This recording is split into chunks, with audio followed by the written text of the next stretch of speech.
Brothers and sisters, I'm very pleased to be able to speak to you today at Purmynsur Temple.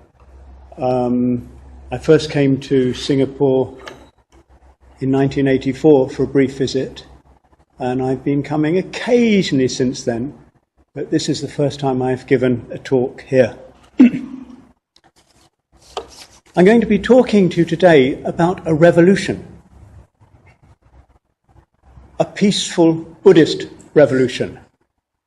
You know that Buddhism was born in India. Siddhartha was enlightened in India. He taught in India. His parinirvana took place in India. Buddhism flourished in India for many, many years. And from India it spread all over Asia. And everywhere it went, it had a very strong social and cultural impact, helping, contributing to the civilization wherever it was. The tragedy was that it died out in India. It effectively died out 700 years ago.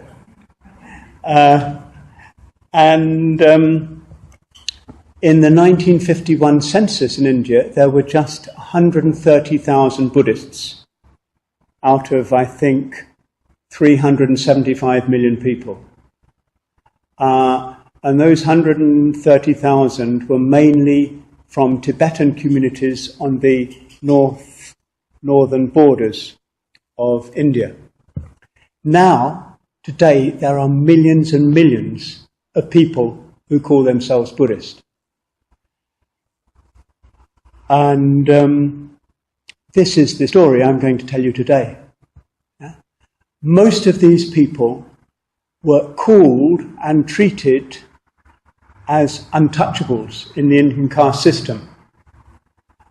And they found in Buddhism a means of liberation from that, a way forward, a way to live truly human lives. So today I'm going to talk about how they came to Buddhism. And tomorrow I'm going to be talking about the sort of work that I've been involved in over the last 36 years or so. How we work with people dharmically, what sort of teachings of the Buddha they find most useful. How they find Dhamma practice empowering them, how it helps them to be more socially active and creative. And so I'm going to go into that tomorrow, and tomorrow I'm also going to look at some of the lessons or inspirations that other Buddhists in Asia and also throughout the world, I come from UK, yeah, and I'm very inspired by the situation there. So some of the inspirations that other Buddhists can gain from the situation in India today. At the end, I hope there'll be time for questions if you have any. But if you want any clarification during the actual presentation, if you're not clear about what I've said or a point I'm making, please don't hesitate to stop me. Okay? Good. So Buddhism was born here. Many of you must have, or some of you must have been there. Yeah? At Buddha Gaya. And this is Sarnath, where the Buddha spent his first post-enlightenment rainy season retreat. And actually this is a bit wrong.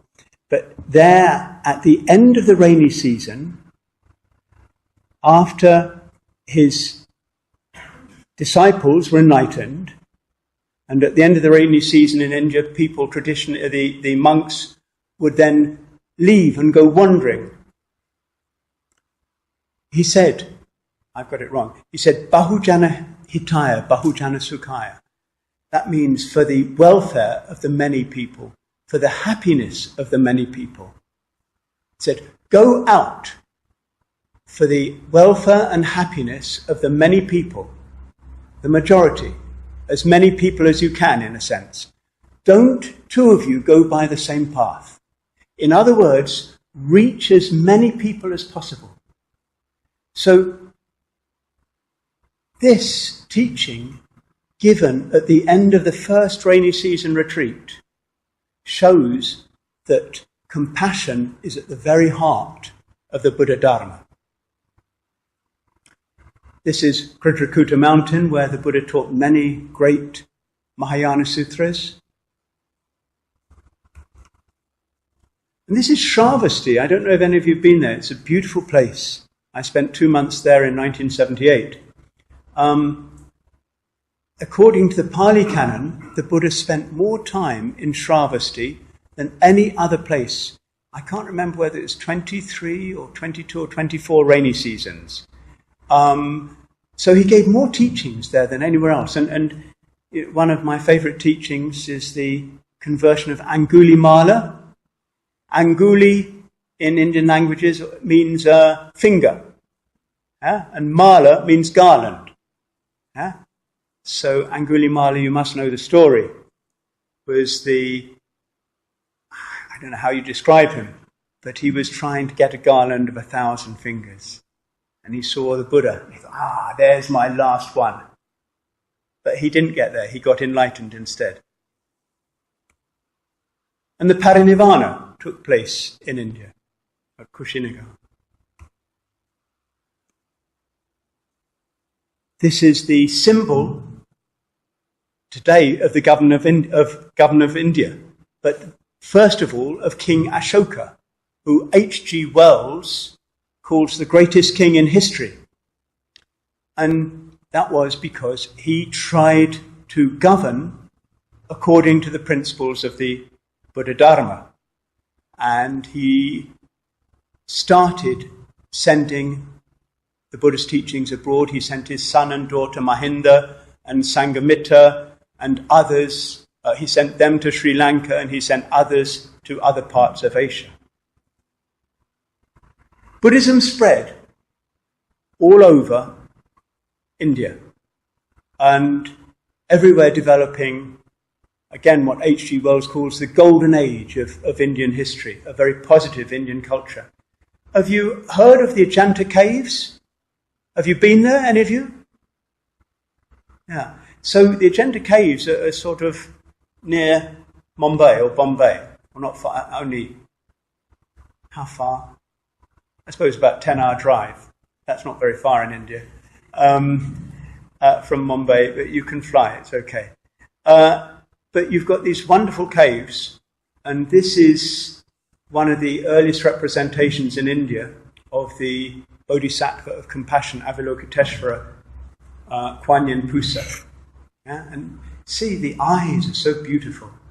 Yeah? Looking down in compassion, that's what Avalokiteshvara means. So Buddhism spread throughout Asia. I hope you'll forgive me for saying something about Chinese people when I'm not Chinese. But I've had a lot of contact with Chinese people in Taiwan and China and Singapore.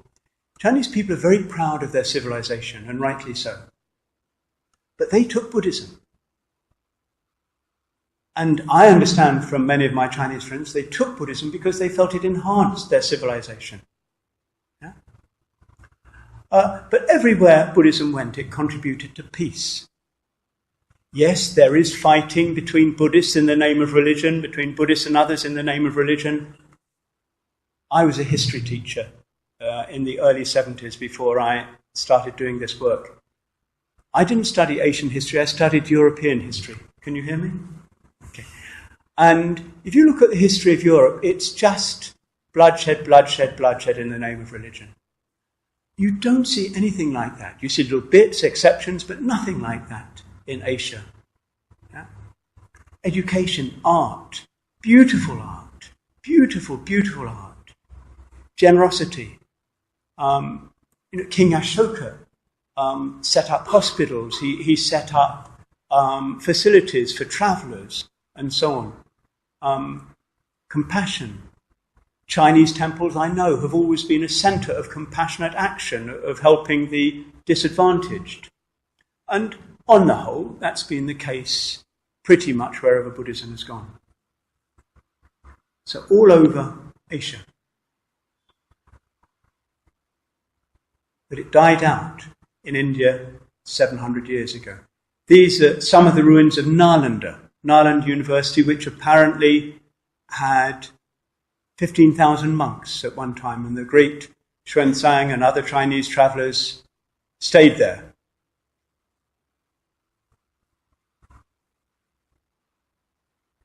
In the west, this is the Ajanta caves.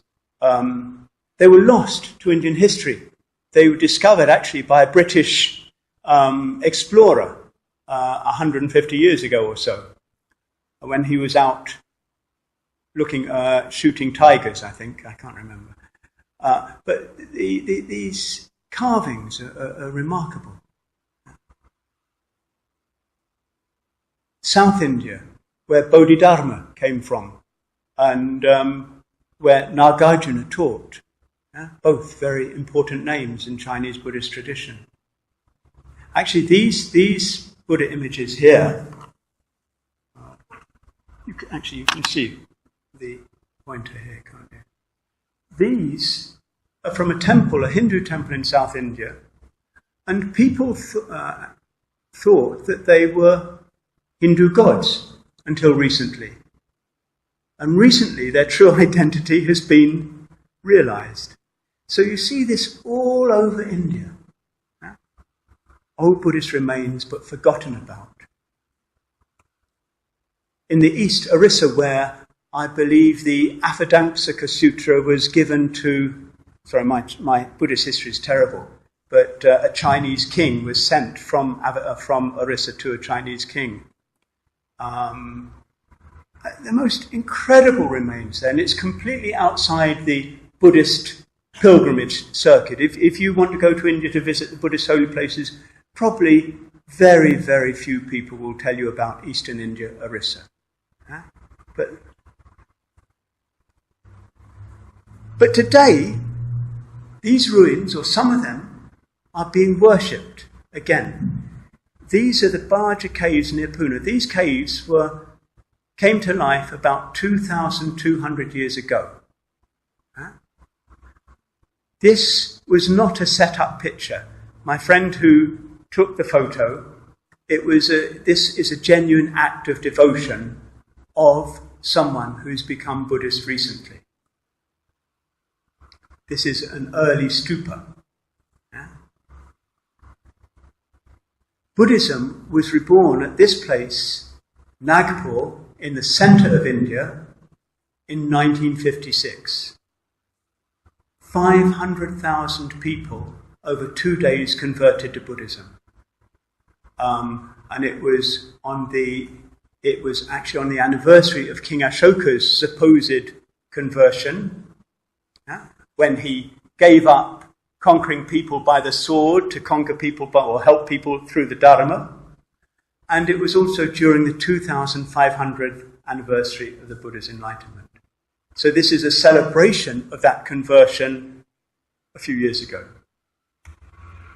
And the conversions were led by this man. Can you see? Yeah. Dr. Ambedkar. You may never have heard his name. Most people outside India haven't. But he was born an untouchable.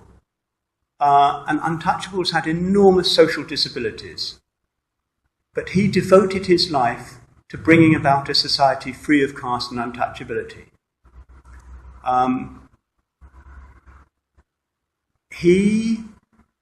At that time, untouchables very few could get an education.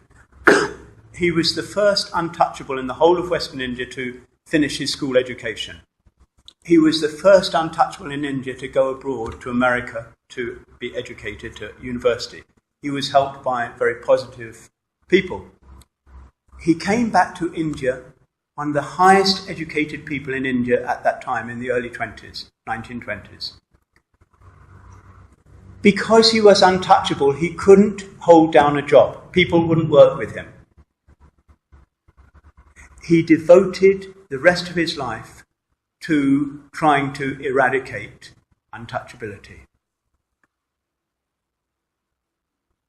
Now, untouchables, and today they're commonly known as Dalits. In fact, the term untouchable is now illegal. But they are at the bottom of the caste system. This was done by one of our students, this picture. They make up 1/6 of India's population. That means 220 million people are Dalits or previously untouchables in India. What's the population of Singapore? Maybe 4 or 5 million people. Well, there's 220 million people in India. It's massive. Untouchables had to do, and still have to do, the most degrading work. Yeah? Cleaning the sewers, no protective clothing. In Pune, where I live, a few hours from Bombay, in 1 year, a few years ago, 247 municipal workers died, cleaning workers died during the year. They died either from disease from this work or from alcoholism because many of them drink so much to get rid of the horrors of the work. 247 in 1 year. Most of the prostitutes in India come from the Dalit or poor Nepalese Buddhist communities. Most are extremely poor. If you go to Bombay or Delhi, you see the most appalling living conditions. Yeah? Most of those will be Dalits, people who were in the untouchables. Traditionally, they were not allowed water from the common water sources. Dr. Ambedkar tried to drink this water at this tank in 1927. Yeah? The British government had said untouchables should be allowed to drink water from the common wells. So he wanted to establish his and his followers' rights. He and his followers were very badly beaten by local caste Hindus. Some were killed. Even today, many Dalits are beaten when they try and assert these sort of rights. And of course the children suffer the most. Yeah? Many have to work because their families are too poor or they don't understand the importance of education.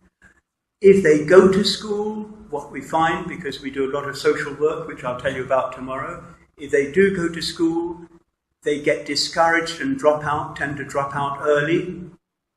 And, you know, the conditions many live in are absolutely appalling.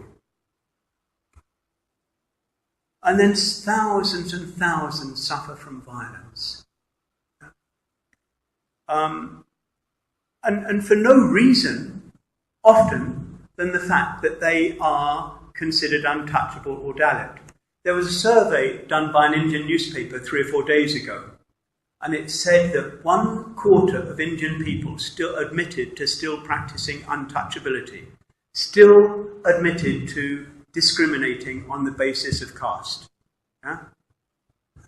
I went to India in 1977. I went there to live in 1978, in August 78. And at that time I was a monk with yellow robes. Yeah. And I gave 3 lectures in Pune on the Buddha, the Dharma, and the Sangha. And we had questions and answers after the talks. Now, just at that time, just a few hours away, near the Ajanta caves, there's a town called Aurangabad. And the government had decided to rename the university there after Dr. Ambedkar. They wanted to get the votes of the Dalits, the followers of Dr. Ambedkar.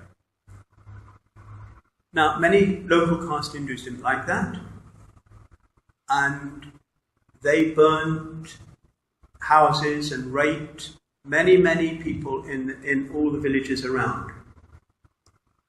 It was horrific. At the end of one of my talks, someone asked a question. He said, I think it was a talk I gave on the Dharma. And then the Dharma, what are you trying to do? You're trying to cultivate skillful, kushala mental states. Yeah? This is what ethics is about. This is what meditation is about. Yeah? Cultivating highly skillful mental states and eradicating unskillful.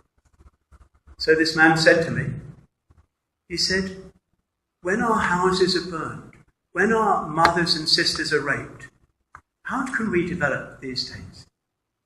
And I'd just come to India to work. I didn't know what to say.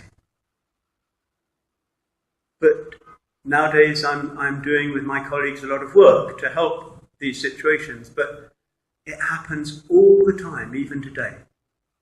My wife is Indian. My wife is from this community. Once she was hit in front of me. So I have my own experience of it. So this was a situation that Dr. Ambedkar was born into in 1891. Only it was much, much worse then. As I said, he was one of the first untouchables to finish school and go to the Western University. He made an agreement with the Prince of Baroda, which was a princely state at that time. The Prince of Baroda funded his education abroad on condition that he come back and act as his minister's secretary for finance in his state. Dr. Ambedkar came back. No one would work with him in the office. You know, he was secretary for finance, a top civil servant. Even the people who had to make the tea, move the files around, they would throw things at him because he was untouchable. They didn't want to go near him. No one would give him anywhere to live. In the end, he had to leave. But he was a brilliant man. He led a remarkable life. And he brought about many, many reforms for untouchables in the area of education, economics, law. He became the first law minister of independent India. And he was the man responsible for drafting, more than anyone else, he led the drafting committee of the Indian Constitution, which is held up by many as a very special constitution today. And this is his statue outside the Indian Parliament, because of his contribution to constitutional change, development. But Dr. Ambedkar realized that constitutional change was not enough. He said at the time of preparing the Constitution, he said, the law only holds in rein the minority who are going to break it. Most people are governed by their moral sense, and that is, for most people, affected by their religious attitudes. Yeah? You know, most of us don't think all the time of the Constitution of Singapore. Yeah? We have our own sort of inner guidance. What is right, what is wrong. So this was his point. So he wanted, he felt that what was required to overcome untouchability, legal change was not enough, although it was important. What was required was a deeper attitudinal change. Yeah? And he felt that was best brought about by Buddhism. In 1936, he summed up his ideal society. There should be social endosmosis, free mixing, free communication, not cut off, not stratified, not segregated, not divided. This is fraternity, which is only another name for democracy. Democracy is not merely a form of government, it is primarily a mode of associated living, of conjoint communicated experience.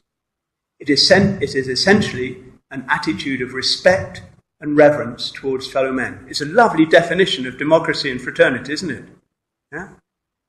So what he's saying there is that democracy and fraternity to work they have to be taken, they have to be understood ethically. They have to be understood as ethical ideals. You can't have just legal democracy, legal fraternity. And he found that reforms would not help to bring this about as long as untouchables still thought of themselves as untouchables and others still treated them as such. See, if an untouchable thinks of himself as an untouchable, he thinks he can't change because he's been taught that it's a sin to change. As Buddhists, it's our duty to change. We have to change unskillful into skillful. We have to make the most of this life. But they had been told they must just sit out this life as untouchable. They could do nothing. So, as long as they thought of themselves as untouchable, there would be no impetus to change. What was needed, he said, was a complete change in the fundamental notions of life, a complete change in the values of life, a complete change in outlook and attitude. It means conversion, a new life. So this he said in the mid-30s. And then he realized that he had to find a religion which encouraged an attitude of equality. And although they were very, very socially deprived, he made the point, this battle is not a battle for material power or wealth. It's a battle for freedom, a battle for the reclamation of the human personality. So he looked at the different religions, and he had 3 criteria. Remember, he'd been educated in America, educated in England, educated in Germany. He very highly qualified. So he felt that the religion suitable for his people had to be in accordance with reason and science. It had to fit in with the modern world. It couldn't fight, the basic truths that we know today. It had to recognize the fundamental tenets of liberty, equality, fraternity, and it must not sanctify or ennoble poverty. It mustn't prevent people living basically healthy, substantial, material lives. And the only religion he knew that satisfied these criteria was Buddhism. Sorry about these long quotes. So he said, in the same booklet as the one that made those points, he said that Buddha taught as part of his religion social freedom, intellectual freedom, economic freedom, and political freedom. He taught equality. Equality not between man and man only, but between man and woman.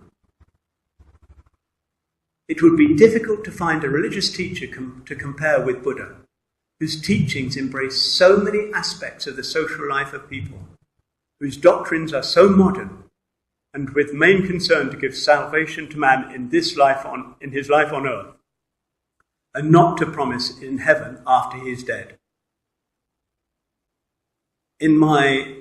I go to Taiwan quite often, and in Taiwan I've been lucky enough to meet many of the leading teachers there. Venerable Shenyang, late Venerable Shenyang, In-shung, the late In-shung, and others. And what I found is they've all been very influenced by the great Chinese monastic reformer Venerable Taishu, forgive my pronunciation, who I think died in just about 1947-48, I think. But I found Venerable Taishu's life and approach fascinating. His approach resonates so closely to that of Dr. Ambedkar's. He wanted, he had very strong confidence in Buddhism and felt it could communicate with people on the basis of values that we accept today. Now, in 1954, in an interview with the BBC, Dr. Ambedkar said something very, very interesting. He said, positively, my social philosophy may be said in 3 words: liberty, equality, fraternity. Let no one, however, say that I've borrowed my philosophy from the French Revolution. I have not. I have derived them from the teachings of my master, the Buddha. I'll try and go into this a little bit tomorrow to show how these are Buddhist values, if we've got time. So he's not saying the Buddha actually said these words, liberty, equality, fraternity. What he's saying is these principles are implicit in the Buddhist teachings. Again, underlining the point that these principles are not merely political principles, they're ethical principles, even spiritual principles. And fraternity, for example. Fraternity, what does it mean? It's sort of not very politically correct these days, is it, fraternity? Because what about sisterhood? Yeah? But fraternity, if your brother or sister is ill, and you have good relations with them, which most of us do, we're very concerned. We'll do anything for them. Yeah? So fraternity is that principle applied to all human beings. But how do you develop that? In Buddhism, we have a practice. Yeah? The metta bhavana, the cultivation of loving kindness, universal loving kindness. That's how to develop fraternity. Liberty, equality, tomorrow. So, in 1956, he attended a World Fellowship of Buddhist conference in Kathmandu. And he emphasized that the greatest thing the Buddha has done is to show the world that the reformation of the world could only take place on the basis of the reformation of the mind of man. And this, for a politician, is very, very strong. Social change will only come about on the basis of deeper ethical, spiritual change. Changing our minds, changing our hearts. So in October 1956, he converted to Buddhism with 500,000 people. And he said at that time, I have been released from hell. Yeah? He felt he was a new man leading a new life. And his followers celebrate this day as their day of freedom, freedom to be human. Now, I was in this train. This is a train going to the celebrations, the anniversary celebrations in Nagpur. This was in 1988. And I had a seat inside, not on top. Yeah? I was fortunate. Yeah? Huh? I don't think I'd want to sit on top. Yeah? Even when I was younger. But unfortunately, tragically, Ambedkar died just 6 weeks after his conversion. This is his conversion ceremony in Bombay, the biggest funeral ceremony India had seen until then. My teacher was an English Buddhist monk who was living in India at that time. And he was in Nagpur, where Ambedkar had converted to Buddhism on that day. And they had a condolence ceremony, and he said 200,000 people came. And speaker after speaker would come up, and they couldn't say anything because they just were in tears. So in the end, only my teacher could speak. But he had an incredible impact on people. He had shown them the way of freedom. These people who had been condemned in a sense to untouchability. Unfortunately, his vast movement was left without guidance. His political heirs divided the movement, tore it apart, as politicians often do. His new Buddhist followers were ignored by the Buddhist world. Great Buddhist teachers from Tibet, from Japan, from Sri Lanka, from Thailand, they go to the West, to America, to England. They didn't go to India, where even though there were millions of people who wanted to hear the Dharma, they didn't go. Very few people went. Most were extremely poor, even illiterate. So there are very, very few Dharma teachers amongst these millions of newly converted Buddhists. When I went there in 1978, I found this to be the case. So many places. And today it's still the case, all over India. Many people, they want to understand the Dharma, but they do not have a chance. But now this can you see where the pointer is pointing? This is the state of Maharashtra. This is Bombay or Mumbai here. This is the state of Maharashtra here. This is Nagpur, where Ambedkar converted to Buddhism. Yeah? So this was where his first followers were. Most of them were from this state. One particular untouchable caste, the Mahar caste. But in the recent 20 years or so, all over India, untouchables, Dalits, have been inspired by Ambedkar to come into Buddhism. So in Maharashtra, in every single village and town, there are people wanting to hear the Buddha Dharma. Yeah? They want to know how it can change them as human beings and how it can help them to create a better world. This is in Bombay. This says, I don't know if any of you can read Devanagari, this says Buddha Vihar, yeah? Buddha Temple. Yeah? They don't have much money, but they've got their little temple.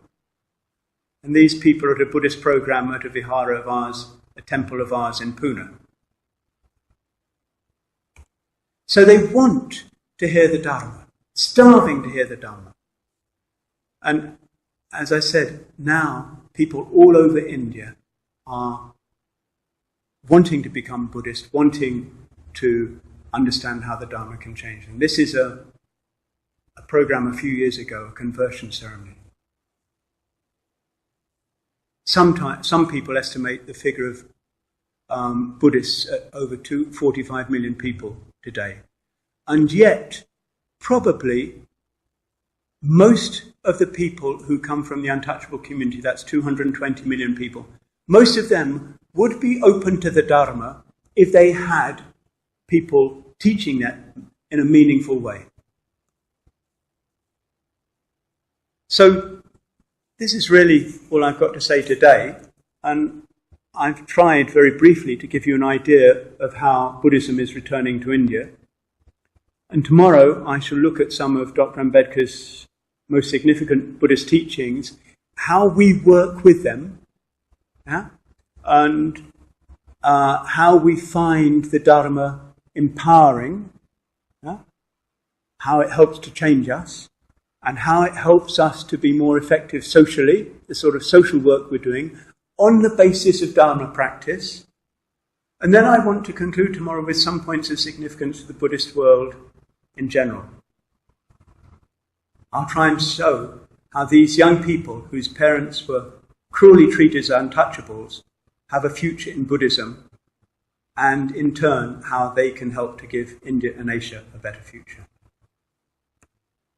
So, that's part one finished.